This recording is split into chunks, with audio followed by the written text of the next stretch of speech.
Right, crop planning and rotations. This is a session aimed at field scale growing, really, and we've got a couple of growers on the panel as well that hopefully do some speaking and share their experiences. When we were at Barfoot's, Neil Cairn said the crop planning and the rotation there was 1 in 5 years if they could manage it, but they're sort of monocropping a bit with sweet corn, and obviously they're a bit pushed on how much actual grain they get. But he did point out 1 or 2 crops that needed a good rotation, and one of those was French beans, and he was saying that the main problem they're getting is bean seed fly, but we'll come into that a bit later on. But rotations, I suppose, is a traditional approach to growing, and as we've modernized growing, I suppose we've kept with it. I think that some of the Lincolnshire growers stretch their rotations a bit, but hopefully if you've got an adequate supply of land, then you can go for that 1 in 5. I would think 1 in 3 is the absolute minimum for safety, and you've got to be really careful with your build-up of pests and diseases as we go on. Right, next slide please, Johnny. Right, these are the grower speakers that are on. So I got Nick and Pat, but it's just Nick tonight. So and John Adams Williams, who's the farm manager for Puffin. So if you can just go through and say what you're farming, what crops you're doing, and what your company rotation is, and how you handle it, and how you handle the planning of crops. So if you start off, Nick. I hope most people would know who we are. We at the moment we just grow soft fruit here at Springfield, very close to the sea around here, and we've got strawberries, cherries, blueberries basically, and a little bit of asparagus. We're down really to perennial crops where rotation is once in a generation, more or less. Well, if you have established one of those crops, apart from the strawberries, of course, that's there and for the lifetime of the crop, and by that time you pass the business on to somebody else in the family. But to get to that, because of the time it takes to establish perennial crops, so you have to have an income, and for quite a long time, perhaps half the time we've been here, we did grow a lot of annual and perennial crops, mainly potatoes,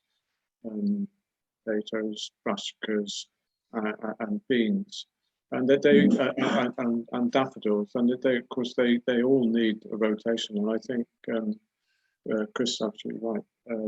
5 years is an absolute minimum for most of those crops, and for many crops, so particularly something like bulbs, there's more than one reason for having a rotation and a gap, and you have to stretch the rotation for the most limiting factor. And for instance, in bulbs, it's stated 4 years or something for stem nematodes, but actually the interval for base drop for fusarium is probably longer than that. So you have to be a bit careful. I'll stop there, but if I was going to make a contribution tonight, I think it would be more about planning, because we've taken out by growing perennial crops and using growing media, artificial media, we've taken away quite a lot of the problems associated with having to keep to a rotation. I'll come back to that and let John say what he needs to say. Hi there, John Adams Williams. Puffin Produce. We're growing about 800 acres of crops all around Pembrokeshire. We're focused on, most people think of Puffin and potatoes. We actually don't grow potatoes ourselves. We're the vegetable side of the business. We grow some seed potatoes, which need to be on a rotation. Ideally, have it up. No potatoes have been grown previously in the rotation. We're growing daffodils, which is another crop which we can use in a rotation, but ideally we're trying to grow the daffodils on land, and there's plenty of land to go around in Pembrokeshire that's never grown daffodils before. And I would think for my entire lifetime, I won't ever go back on another field that we've had daffodils before. But our main two crops are cauliflower and leeks, and we also grow some Savoy as well. So the brassica crops are very needy from a rotation point of view. We ideally want to be in a 1 in 6 rotation, thinking particularly about the risks of clubroot. And we're trying to avoid any other brassica crop in the rotation, which means things like turnips, Swedes, oilseed rape. There are lots of crops that could get in your way and create a lot of issues. So the cauliflower and our Savoy crops are our most needy crop from a rotational point of view. And our most wonderful crop to grow from a rotation point of view is leeks, because we can grow leeks, although it has adverse effects year after year. We may consider growing leeks for 2 or 3 years in a particular field, and that would allow us to be able to control the weed spectrum in that field and also build up the nutrition in that particular field. So leeks are a wonder crop from a rotation point of view, whereas collie and Savoy are very needy ones. And so we're roughly at the moment, certainly 50-60% of our cropping is collie and Savoy compared to the leeks, which is a smaller portion, but it's the leek side of the business we're trying to grow at the moment. Okay. Right, so next slide, please, then. Thanks for that. Next slide, please, Johnny. We've touched on a bit about this, but the reasons for rotations are hopefully covered on this list, but a lot of it does depend on the availability of land and having clean ground to go on, and maybe some sharing of land and renting of land as well. Pests and diseases are a big thing, and these days with the loss of actives and fewer and fewer materials available to us, and this becomes more and more important as time goes on. Weeds, interesting comment from John there that he can build up a good weed-free area by growing leeks. We quite often find that some crops that haven't got really good weed control, pumpkins is a good example, that ideally you'll be following a cereal crop or something where the weed control is more or less 100%, and that gives you a really good start. If you're following turf or a previously weedy crop, then you can be in real trouble. So you know, it's a case of fixing the crop to go with the rotation. And John again touched on soil fertility. It also comes into it that some crops you plough a lot of residue in, and there can be a lot of residual feed in that residue, and sometimes you don't want to follow a well-fed crop like potatoes and brassicas with some crop that doesn't need a lot of feed. And again, pumpkins would fit that bill, because if they get too much fertility, especially slow release nitrogen, they tend to grow and grow and grow and stay vegetated and don't want to perform. Soil structure. Some crops are bad on soil structure, especially winter harvested stuff, and if you've got a hectic schedule, sometimes you have to go on land that's not particularly in good condition to get the crop out to keep the orders going, and that can do a devastating job, and then it takes sometimes a year or two to get out of that. And then there's the infrastructure, things like irrigation, proximity to the pack house, that type of thing. It's sometimes it just, especially in fruit farming, you have a difficulty getting fields that's not easily located, because you've got to transport vast numbers of pickers and things about. So that's not an easy side of it. Moving produce about, and just access to some fields as well. So it's all tied in together. Right. Next one, please. Crop planning. This is another area. Hopefully our two speakers will contribute to it, and Michael. But crop planning matched to sales is quite a difficult one, really. One crop I work with is rhubarb, and by using various forms of manipulation, we can get a crop for about 8 to 10 months, depending on the season. But we do need to use a few. So you're rushing me there, John. Jumped on one. Jumped on one then. Can we go back one? That's it. Yeah, it's and that crop, you know, you can use various techniques and varieties, and hopefully you get a long season. This is rhubarb being done for supermarkets. You've got to be able to match your labour to your crop, so you don't have huge peaks, especially in these days when it's difficult to get hold of labour. Seasonality is a thing we come across in Wales, because we can push the boundaries of season, and maybe that's something that John can comment on about what you can, whether they can get cauliflowers, you know, similar sort of season, really 8, 10, 11 months, or whether they can go all year round, or what they do when they haven't got them.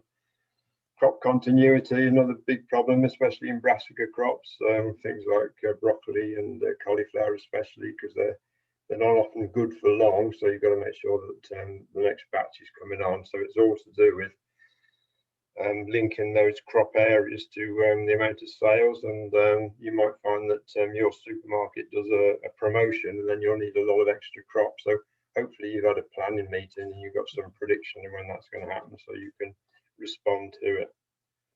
Don't know if you can comment on that, John?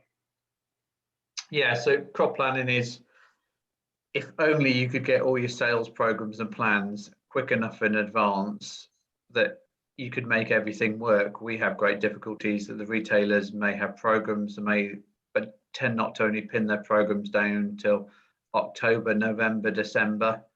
And really, it's from July onwards. If you're looking for land for annual rentals for the coming season, you're trying to organise it then. So actually, a lot of the retailers still do not understand when is the time to place orders and place programs. So what we end up having to do is almost wing it quite a lot. And I think that's what all our competitors do. They just assume they're going to secure a certain level of business, and they will work to secure that level of business and make their plans regardless of the retail business they've got, which is, to be honestly, quite difficult. And all our customers are pushing us for crop continuity. And I mean, cauliflower, we are cutting cauliflower 5 days a week, every week of the year. Yes, there's the odd week we don't supply, but that's not necessarily intentionally. But it's very difficult to do, and certainly in a sort of, when we're just sourcing entirely from Wales or growing ourselves in Pembrokeshire, having 12 months crop continuity for one county is difficult. We've particularly found it difficult with daffodils, because our customers want us to start supplying daffs from the 1st of January, and they want us to go all the way through till probably end of April. And if we get a hot, mild spring, which does happen in Pembrokeshire, you know, our daffodils can be, by St David's Day, there aren't a lot of them left to go, other than a few varieties. So the continuity of the crop is something we're working quite hard. For daffodils, for example, most of them were originally grown by the coast, because that's where some of the most fertile land is in Pembrokeshire. We've started moving them up onto the hill, onto the Preseli Hills. So we're growing them up to about 200 metres in altitude now. And the entire idea is to be able to slow the speed of that crop down. So we can get more crop in March and April, which is the key month that the retailers are particularly looking for. Our daffs come in Jan and Feb, but that's not when the most significant retail demand is. So it's all very good talking about seasonality, but I think from the retail point of view, they really want continuity, and everything they want us to do is they're continuing to extend our windows. So for leeks is a good example for us. If you're growing leeks, normally you could possibly grow them and supply from middle of July through to the middle of April quite comfortably. But interestingly enough, because of the cost of imports, retailers are pushing for almost 11.5 months supply of leeks, which is very difficult. It's possible to do it, but it's on the edge of what is able to be done with cold storage and technology. So I think everything we're grappling with crop continuity is a big issue for us in the business, because all the retailers will say one of our competitors is being able to do that magic 11 and a half months of leak supply, British leaks. And we're saying we can only do 10 months at the moment. And how much of it is true is we don't know, but it's certainly a big tick in people's boxes. And labour is, it's always been an issue in the industry, but at the moment there seems to be more pressure than normal. We're in a tourist area. A lot of the hotels and restaurants where we are in Pembrokeshire haven't been able to recruit staff.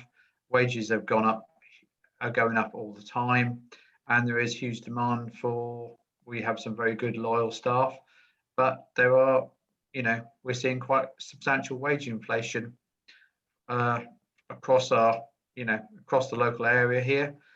And similarly for haulage is becoming a really scary issue.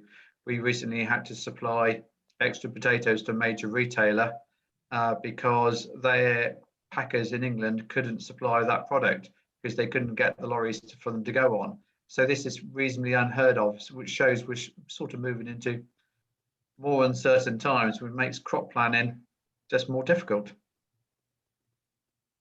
Yeah, when I mentioned seasonality there, I was thinking more of using microclimates, which I think we do have in Wales, and it's quite interesting that you touched on going higher up to get later crops, but also presumably you can go near the sea to get winter crops. Absolutely. Yes, that's absolutely true. Whether you can find the quality of land, it's not just temperature, is it? You've got to have, you don't want to have too much exposure for growing a flower crop like daffodils. But I think Puffin should persevere on the continuity side with daffodils, because it's certainly true that there are plenty of varieties that will flower through to the end of April and into May. And we did manage to supply for 16, 17 weeks some spring, not every spring. And if you use your cold store sensibly, it's not too difficult. And I agree with John, the demand is not always where you expect it to be. The January can be quite difficult, and some of the better sales days can be fairly late in April. If it's a late Easter, you really need varieties that will flower then. And one of the problems for Wales, if you're just supplying Wales, there are particular needs, and they don't really want anything other than a yellow daffodil. Well, you know, if you look around Lincolnshire and Holland and Cornwall, you will find plenty of varieties that flower late in the season, but they're not necessarily yellow. But then what you see in the supermarket is not always what's not how it's labelled. So there are ways around it, I think. Persevere with that one. I mean, we put on our logo was quality, continuity, reliability. It's no good having continuity if it's not reliable, is it? Continuity is. It's not too bad in daffodils. I mean, you can have 5 months supply of daffodils. You know, one of our problems was sometimes it overlapped with the strawberries beginning of the season. It created other problems in our labour profile, and we never got a break. So, what about peaks in marketing? Sorry? What about peaks in marketing? Because I mean, what sort of impact does St David's Day have? I'm sorry, I didn't catch that, Chris. What sort of impact would some event like St David's Day have on the daffodil trade? Yes, that's one of the problems, isn't it? You've got 4 peaks of sales for daffodils. You've got St David's Day, and Easter, Palm Sunday, and Mother's Day, and the demand is much higher in those weeks than it is in a normal week. And the supermarkets, but the buyers don't always have a sensible plan. You know, sometimes they can look at their sales for Mother's Day week and think next week's going to be the same, and demand a huge amount in a week when you know they're not going to get sold. So it's a learning process for the across the supply chain, isn't it? One thing that Neil Kent touched on was that sweet corn is their major crop, but if they get a couple of weeks of hot weather, the demand escalates because people start doing a lot of barbecues and they want a lot more sweet corn, and that's quite difficult to take into the program. Yeah, it's the same with strawberries, isn't it? If the sun shines and Wimbledon comes along, the demand shoots up, and unless your crop is in sync, you're in trouble. Yeah, and the other thing with strawberries is when they're ripe, you've got to pick and sell them, haven't you? It's a bit like yes, and you haven't got a storage capacity capability that you've got with daffodils. Yeah. So John, do you have much contingency with using storage for leeks and maybe cauliflower, etc.? Yeah, well, cauliflower for the winter, we can keep cauliflower for up to 3 weeks in the store, but we are cutting cauliflower all the time, and you can always tell when a cauliflower is a freshly cut cauliflower and something's been hanging around for a while, and they do start to go off a little bit. No matter how good your store is and how clean it is, we have a high humidity store, does start to go off. Daffodils storage at about 1 degree centigrade where we can to keep and hold them, but you have to be brave to put a lot of daffodils in a cold store and hope you can hold them for 3 or 4 weeks. I know there are some people in the industry go for it and take the gamble. We don't have a lot of tolerance for splits, which are, just the flowers starting to open with our retailers. So if there's any splits, they are probably an immediate rejection. So they're doing a lot of cold storage and extending the season. Sometimes there's a huge amount of risk, and there's not also always a lot of reward for it. So you're almost doing it to try and keep your retailers happy, but doing it, taking as little risk as you can, because obviously if it goes wrong in the store, which it can do, they aren't going to help you out. Sorry, John. So yes, it is. We have got the facilities to extend the season, but for my own preference, I'd rather as soon as I harvest it, it goes down the road.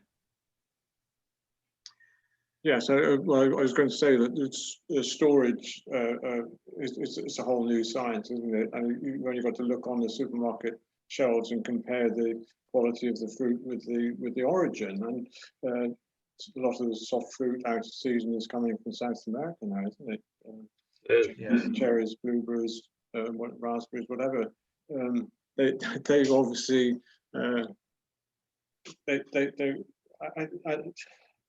they're using storage methods which are not available to a lot of small local growers, are they? That's high-tech stuff and a big investment. But you do see advertised now packs for storing soft fruit, which are relatively cheap, which can be accommodated within a conventional cold store to extend the life of storage life of cherries and blueberries, I think. But blueberries is not about it. It's not a bad crop to be in, because they do keep in a cold store for several weeks in reasonable shape, and cherries will keep much longer than other forms of soft fruit. That's one reason why we grow them, and why we're fairly careful with the cold store. That you need to have an effective cold store. So is it fair to say that crops that are only good in the field for a very short time, that would include soft fruit, and I would think, quite a few vegetable crops, they're the most difficult to plan for, and you've got to have a bigger margin in your continuity to achieve those orders, especially if you can't purchase outside of Wales. Yes, it needs careful planning, doesn't it? It's part of the planning process before you start, before you embark on running a new enterprise or starting up. You have to see what you're capable of producing at a standard that was going to satisfy today's customers. Nick, you just used the expression "a new enterprise." We've had quite a lot of photographers coming to the sunflowers and oohing and ahhing over it. And one of them particularly said, "Do you have any daffodils?" And we said, "Well, we don't have." And at the moment, we're being persuaded to try and produce Instagram crops that everybody wants to come and look. And we're just wondering whether, in fact, we should put down a small area of daffodils. And Nick, I shall want a conversation on which varieties to go for, please. Ooh. Now you put me on the spot. Not now. We'll have a session again. Okay. Yes. But maybe we should do the homework and just see whether we've got a bit of land that we could do that. As long as you don't try and produce a daffodil maze, you know, you'll be all right. They'll be in straight lines.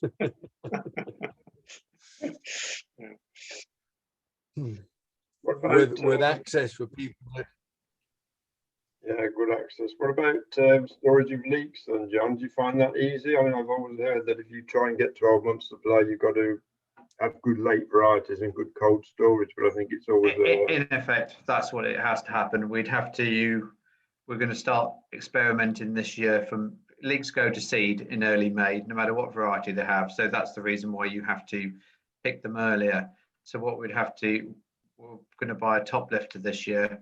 We'll harvest them, a portion of leeks in April, and apparently you have to stand them upright in the box. You can't just harvest them into a box any old how. So they have to be stood upright and be layered in the box when they go into the cold store.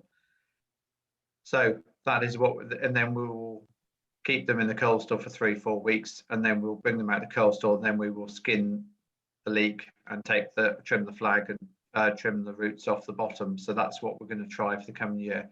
The Dutch have had some success of doing it. I think this is almost a stopgap to get us to perhaps 1st of June with leek production. I don't know how to cover growing leeks or having leeks available through June. We probably can push earliness by location of fields, and make sure they're south facing, and just all the usual reasons why you'd get a field that's early.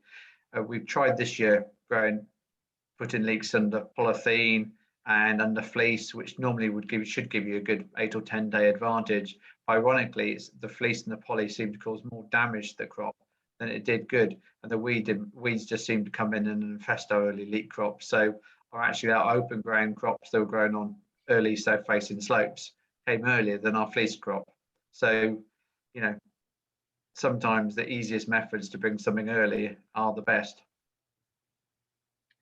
Yeah, I mean, are your customers understanding what you're trying to do? Like you're not, like if you're short of leeks, you can't source them from Spain, etc. Like some of the other big farms would do. I don't think they have any real appreciation whatsoever. If I'm being honest, they look at a list and they see which they have a list of suppliers, who is supplying, what, where, when, and how good you are compared to the others in the supply. And if you say you can't supply and someone else can, from say Scotland or something, they will always come back and say, why can't you? Others are doing it. John, are you seeing any sort of price benefit from extending those shoulders, or is it simply something you've got to do to please your sort of suppliers and get that continuity? This is what I find quite frustrating. Prices are generally very flat for 10 or 12 months seasonal supply. You might get a small uplift, but it's very small. The risk in relation to the reward for the season extension isn't great, and it's almost allows you to keep in the game rather than looking at it from, say, I've got leeks, no one else in the UK has got leeks, so I therefore can sell it on a spot market at a very high price. Sadly, it doesn't work like that. What about the specification you're given them? Because that can be quite tight, can't it? I know they want a certain size of cauliflower, and I was talking to a chap once growing Brussels sprouts in Scotland, and he was discussing whether to put them 16 inches or 17 inches apart down row to achieve the spec. What's your comments on that? The retailers are very open to specification changes, but they are generally insignificant. Our cauliflower, for example, needs to have a minimum 12 centimetre curd all the year round, And if we say we're struggling on size cauliflower, we can very often go to any of the retailers and ask for, you know, a dispensation, which might mean they allow us to cut cauliflower to 11 centimeters. Although it's helpful, it's hardly a game changer, you know. Yeah. But when things are genuinely short, like leeks were really short throughout Europe last year, when things are really short, they will accept anything. They won't admit it, but there are certain times you can get away with, you know, if you're the only one in the game, they will reduce their standards, not necessarily reduce their specification. Things will just get waved in, but that's not something you can rely on. What sort of impact does that have on wastage overall? Then is it bad, or do you have to just try and lift sales for something else if you've got a, you know, say you've got 2 fields of cauliflowers coming at once because of hot weather? Well, in effect, if we have, certainly in the summer months and the summer varieties of cauliflower you can't store, there's very little we can actually do to get rid of surplus cauliflower. We're looking at perhaps building a processing plant where we may be able to fluorette cauliflower. That will be helpful, but when you have too much crop coming at once, it is just incredibly difficult. There is a government scheme called Fair Share, which means we can actually get quite substantial orders for cauliflower at a price that covers our downstream costs, which means it covers the cost of the cutting, distribution, the trays and everything else, but has no contribution to the growing of the crop.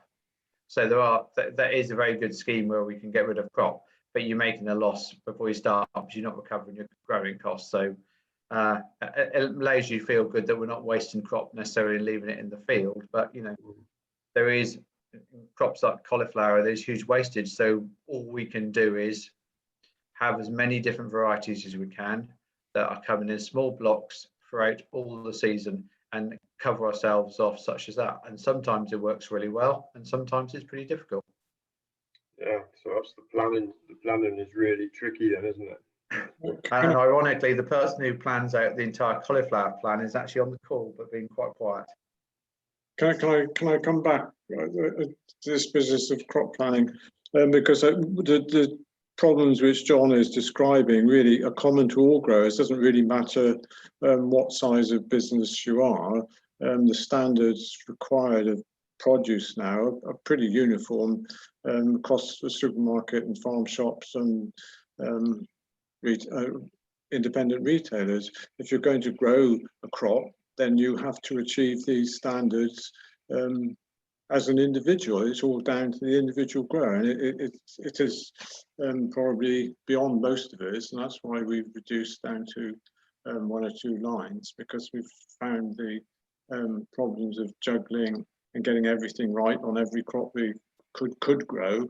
It's just too much for a small independent business to manage. So, but you can alleviate this, of course, by good planning. But I don't think the current climate is very conducive to making planning easy. You know, if you take things like Brexit, COVID, demise of the ASDB, and the impending changes to the rural payment system, you know, just those 4 things are going to have a very big impact on the structure of the industry, I think.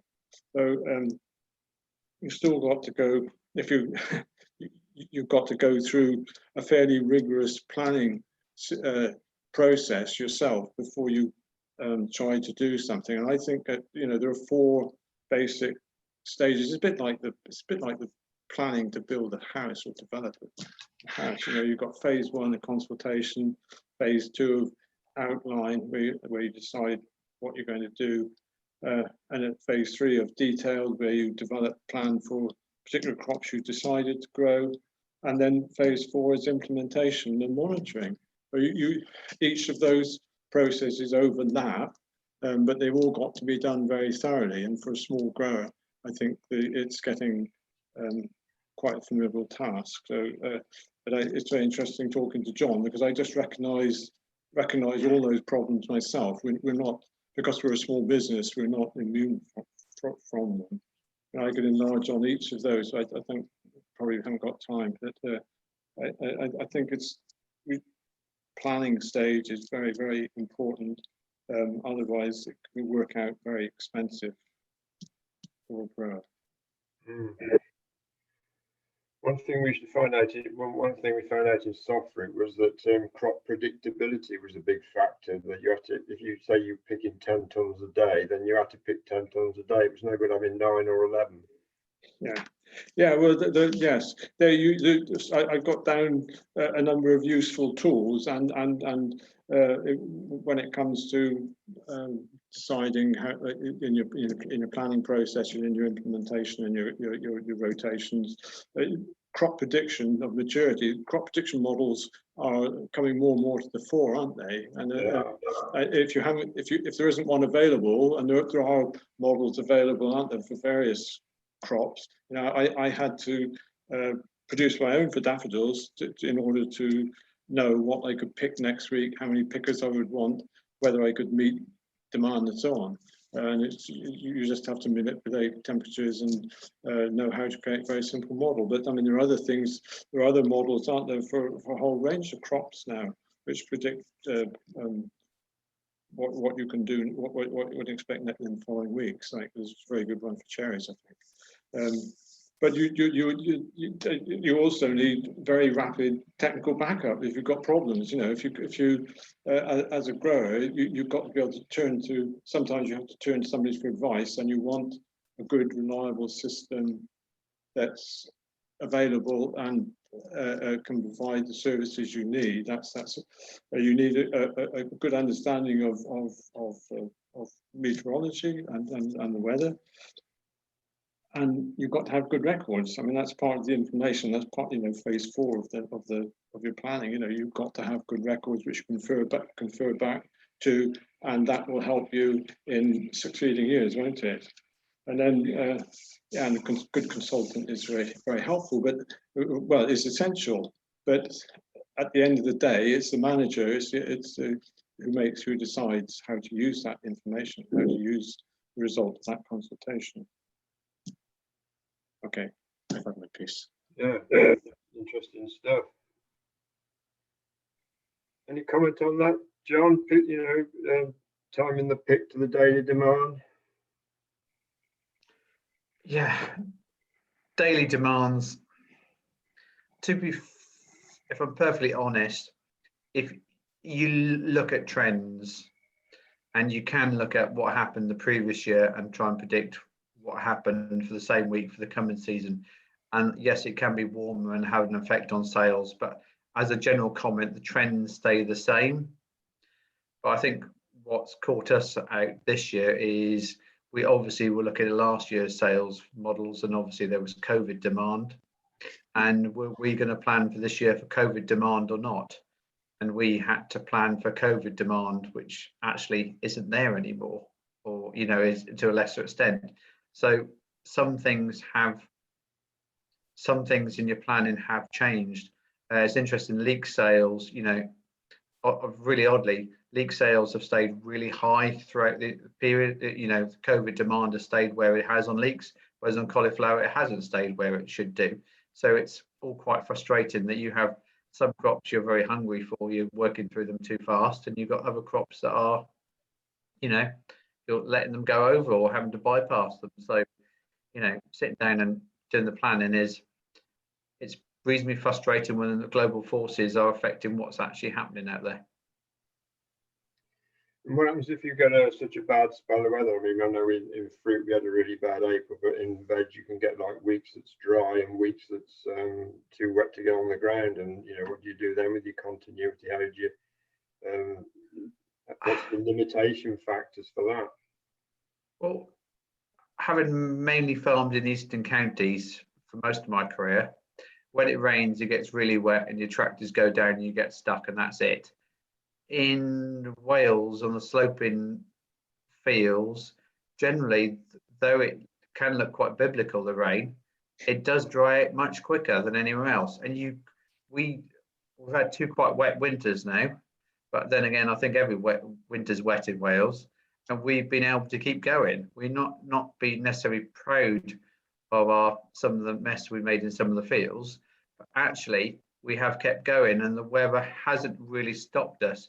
The only thing that would really stop us is if we had a really hard frost, and we tried to mitigate that by having January, February harvested crops right next to the coast. So we would hope if we were frosted out, so with the rest of the country. So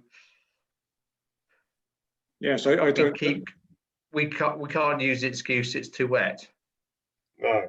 No, and I think in this context, long-term records aren't necessarily very helpful. You know, every year is different, and there are long-term trends in the weather. And in the time that we've been growing, we've had autumns here in Malavia where it's rained every day from now until Christmas, and it has been virtually impossible to do any land work. So, you know, that's taken out your land work in the autumn, basically. That can happen. So that's one of the features, you know, perhaps of global warming, isn't it? Is events which are more extreme than you would expect, and we just have to deal with them, don't we? And I'm not sure, you know, what I said about crop prediction plans. I mean, they're there for our own benefit to know what our output can be. If your buyer is working on historical records of what he sold last year, you know, that's not helpful. That's not helpful. I mean, that's how it is. Yes, I know, but I've in the past I found that pretty unhelpful. You know, because you know, St. David's Day is always on the 1st of March, but the other dates, you know, vary quite a bit, don't they? Yeah.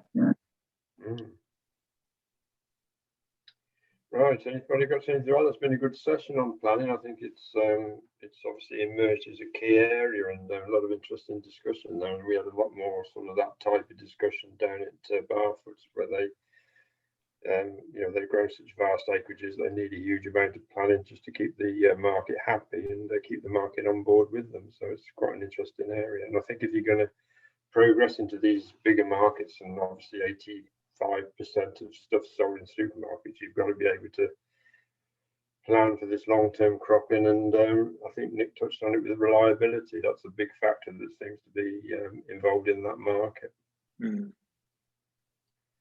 Right, that's a good session. Can we have the next one, please? Pests. Well, you know, crop rotation is important here. Carrot flies are a nightmare. Carrots are one of these crops that seems to be best grown on new land. It's always a big worry if you're going on previous carrot land, because you can get carrot fly, not so much, but things like various free living nematodes, which I've touched on there. And it's, you know, it can be a bit difficult because you can get what's that cavity they get in them, Ange? Cavity spot. Yeah, you get a cavity on the carrot, don't you? And then they all get turned backwards. Cavity spot, that's it. Yeah, cavity spot. I know that's disease, isn't it? Are you thinking nematodes is where they get the deformed roots? Forking, yeah, yeah. Cavity spot is where you have a particularly good looking crop of carrots, and when you come to lift them, they've all got a mark on them, and that, if it's not removable by washing, then the whole lot can be condemned. So that's quite difficult. And the carrot people do try and get on new ground, but obviously there's a limit to it.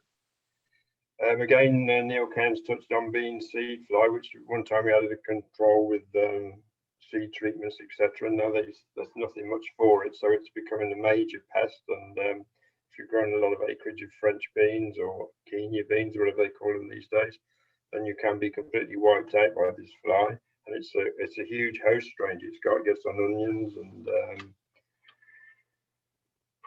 loads of crops. And it's, you know, it's a lot of things, and it gets in sweet corn, it gets in brassicas, and it's one of these up and coming pests. And you know, not a lot you can do about it apart from long rotations. And one thing is that you can avoid having fresh manure, or you know, manure and organic matter in the ground, but that's not the way we're taking it these ways.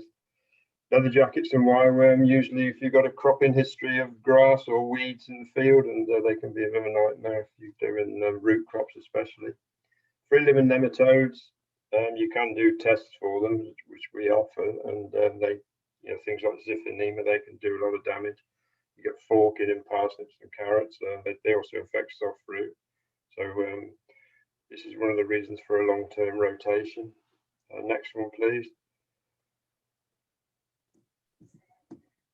Cover crops, useful items, trying to avoid bare soil for long periods. I don't know what you're on with cover crops, John. Yeah, we're part of a Tesco scheme where we are trying to avoid, it's got a number of different cover crops which we use, and we just try to ensure that fields aren't just left ploughed and left for the winter, really. I think our biggest challenge is establishing the cover crop so it's large enough, big enough. You always see these nice pictures of cover crops that look nice and tall and thick and wonderful in the spring. Even when I'm planting some cover crops in early September, they don't look like that in the spring the following year. So, we're just trying to put something on the ground to make sure, that there isn't soil erosion, really.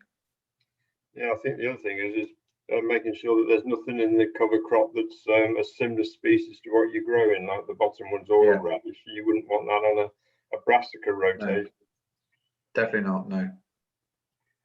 I think they do look after the soil structure better, and they do hold on to those nutrients, so that can be quite useful. It's a matter of, these days quite easy to get rid of them to establish the next crop. Careful choices. The other thing we found is we're getting a lot of weeds from cover crops, so things like amaranthus and the barnyard type grasses, canary grasses, and they've sort of become endemic on many farms now, and they're really difficult to get rid of. So you've got to be careful what you're actually putting on the ground, and that it's not some species. It's, if you actually let it seed, it's going to become a weed in its own right and a really difficult one to control. So it's quite a few considerations, but as a principle, I think it's a very useful aspect of it. Any comment on that, Nick? Would you have bare ground over winter or for long times? What about, there's talk now of putting cover crops in asparagus late on so they're not bare in the winter? No, we usually end up with enough weeds on the asparagus in September that we don't need a cover crop. We just take the bough off and compost it. But no, we've had we would normally reseed everything that we could, hopefully by now. The second week in September was about as late as we would go, but depending on how long we wanted to restore the soil, for how long we had wished to be restoring the soil structure. Sometimes we would just put Italian ryegrass over the winter, and other times we would put a perennial ryegrass and white clover, red clover, and hold on for 2 or 3 years. So our rotation, when we grew things like bulbs and brassicas, we would have at least two years, if not 3, between crops, because our soil is classified as a fine sandy loam, and it's very easy to mistreat it.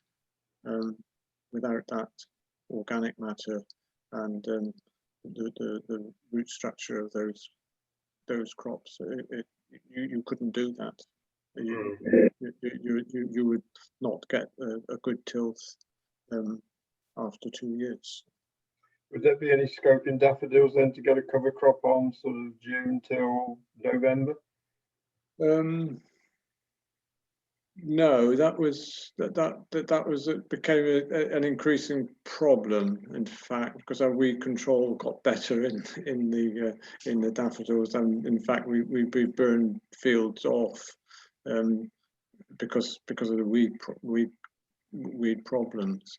But I know in Cornwall that they've used they sow grass and barley, I think, haven't they, on the ridges, and burned it off before the crop emerged, as the crop emerged, or before the crop emerged, because they they cause quite a lot of havoc on the main road down there in West Cornwall, because they've got lighter soils and long rows, hillsides leading down to the main roads, and there was quite serious flooding and erosion there.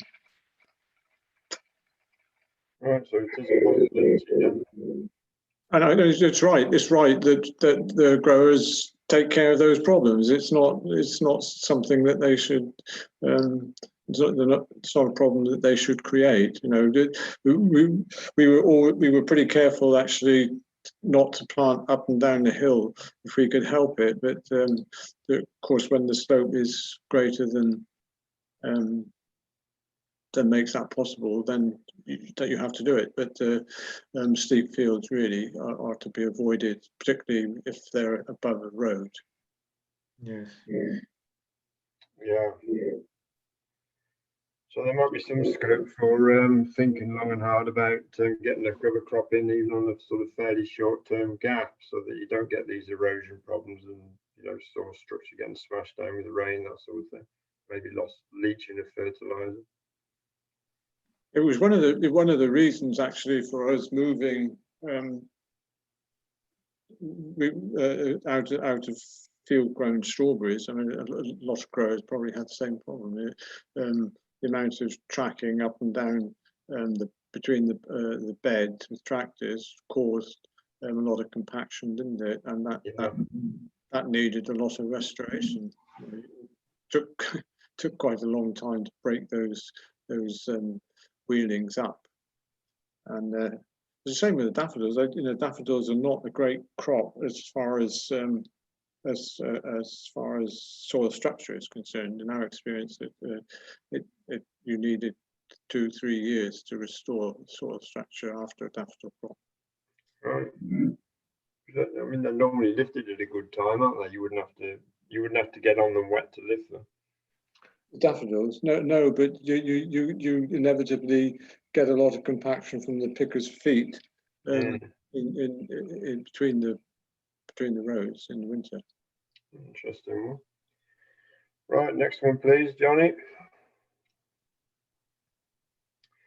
Diseases. Well, we've touched on club root. It seems to be the big problem with brassicas and short rotations, and builds up in the soil. Lasts for a very, very long time. So keeping your pH high is another thing, and that might not fit in with other crops like potatoes. So it's quite a difficult one to keep on top of by rotation alone. But if you've got access to newish ground, then obviously you're going to be more successful. But it seems like club root can last in the ground for years and years, and you can get tests for it, and they seem to be getting, you know, reasonably accurate now. So if you go into a field you don't know the history of, then it might pay to just check on it. Verticillium wilt seems to be an up-and-coming disease. We've all had it in soft fruit, but there's talk about it in other crops now. And you know, it's stayed in the ground for a long, long time. It's the reason that several growers, or most of the industry in strawberries, have now moved into substrate production or hydroponics, so they don't need to go into the soil, and they can grow in the same spot there for years on end. Whereas the wilt, if it did come in, it'd be difficult to grow strawberries again on that ground for probably 15 years. And as Nick says, these long-term perennial crops can do a lot of damage to soil structure over their cropping periods. So strawberries, we typically do 3 to 4 years of cropping on them, and you see some pretty bad fields after that, and builds up of other diseases like red core and crown rot. And the soil definitely becomes sick of that crop. Violet root rot we get in asparagus and carrots, and then the various rots in alliums, white rot and fusarium, etc. So never an easy one. I don't know, are you coming across much club root down there, John? Certainly we get plenty of club root in Pembrokeshire. We've just had to go for rotation and increasing the pH. So pHs in Pembrokeshire can be incredibly low. So trying to get the pHs up, and whenever we grow a brassica crop, we're putting lime mix on to increase the pH. That is readily available to the plant, and it's pretty much 5-6 years clear of any other brassica, oilseed rape crop, whatever you like to mention, it's a risk not worth taking. You know, we get caught out on land even when we're trying to do it right. So it's almost a no compromise on clubroot, really. Is that because there's a history in Pembroke of brassicas in a lot of fields that you might not know about? I think so. Yeah. When you're talking about stubble turnips and you speak to a grower and says, "I've got this land," or "Never grown brassicas in here," or anything, they forget about the crop of stubble turnips they had for 1 acre while they grow, 6 or 7 years ago. They forget about these sort of things. So it is really and turnips, Swedes, whatever, fodder beets increasing in popularity as well. These things are bigger carriers of clubroot than, an oilseed rape crop. I'm less worried about, but fodder beet especially can be dynamite if you didn't know you had a crop not very long ago anyway. So clubroot, certainly for us in the brassicas, is a big worry. And it's now we've planted all our winter crops. We'll start to see in the next 2 or 3 weeks whether we had the right land or not have the right land across the board, which is always slightly unnerving. What sort of pH do you aim at then? We want to be 6.5 really, but we are starting off land that even may, worst case scenario, have a 4.9. Wow. It's a real challenge that then, isn't it? Yeah, that is a challenge. Admittedly, we don't take much land at that lower level of pH, but very often things come in a rotational plan or from a landlord, and you may not always get the choice, or you go and see a farm and it looks like the promised land. Look at the fields, nice, lovely sandy loam, great location, and you've already thought you're going to take it on before you got your soil nutrients test back, which could be a few weeks anyway.